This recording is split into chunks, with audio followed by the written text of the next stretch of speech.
রাজশাহী শিক্ষা বোর্ডে এসএসসিতে বেড়েছে পাশের হার ও জিপিএ ৫।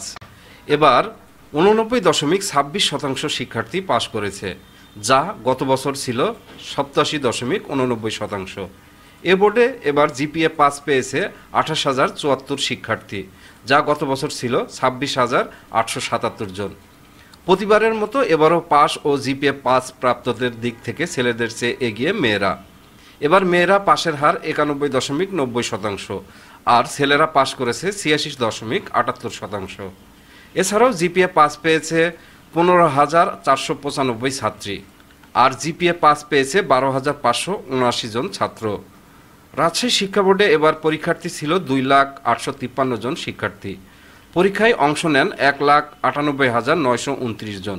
এর মধ্যে পাশ করেছে ১,৭৭,৫৫৮ জন, অর্থাৎ পরীক্ষায় উত্তীর্ণ হতে পারেনি ২১,৩৭১ জন শিক্ষার্থী।